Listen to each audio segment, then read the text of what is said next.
Hey, Red Baker here with another episode of Creepy Creek.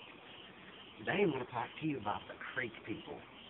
Now, the Creek people I'm talking about are not the people who like to go down to the creek, scavenge for arrowheads and other things that are down there. I'm talking about people who live in the creek.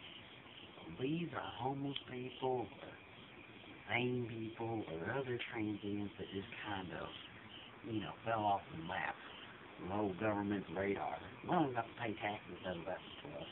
But, other living conditions are, typhoid fever and, constant bouts of diarrhea and other problems. No real balanced diet. I don't know what they eat. But I'm getting off topic. The fact is that I have seen these folks.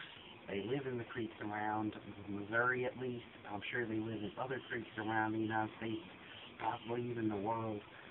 But they are, big group of people who just live in the creek. Hence their name, Creek people. Now, my first encounter with them was an unsettling one. It was a stormy night, and I had been just getting off my job, back when I was steadily employed and working up there in Canada with the logging company. Yeah, those were the days. I had my wife. But anyway, it was a stormy night. Now, the creeks were overflowing. And this was the biggest rainpour we had in a long time. And as I said, the creeks flooded. And all of a sudden, I would be lying in bed, and I'd hear this tapping at the window. And I turned around to see who was there. I got up, kind of cocked my head around, didn't see nothing. Now, my neighbors were almost always up. They had lights on, so I could see what was outside without having my actual lights on. So, that could be what it was, just shadows playing tricks on me. But, can't really fake a noise, can you? Let me get audio hallucination. Well, Red Baker is not prone to Red Baker audio hallucination. But, yeah. Heard the tapping on the window. Again, went to go investigate. And this time I saw something. Kind of squeaking, tried to look out, see what it was. And then this thing just rammed itself against the window. And it just scared the crap out of me. I fell back. I didn't know what it was. My life was gone. No one else was around me. So what did I do?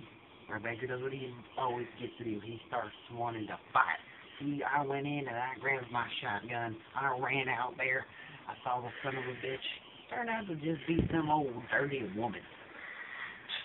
Red Baker's not fight no dirty woman. She just throw rocks at me. You don't throw rocks at Red Baker. I don't care if you're a woman or not. Don't throw rocks at me. I'll whoop your ass. So I started chasing her. And, one thing led to another. Red Baker got a few stubbed toes. Felt like he shattered his kneecap on a rock. But where this chase led to was the creek. And that's where I saw it. I saw community people living in the creek. They had newspaper shanties, and that's kind of like when they take the newspapers and they use kind of like mud in the creek and make some kind of paper mache type house. And you know what? This thing apparently is portable, because when I went back in the daytime, it wasn't there.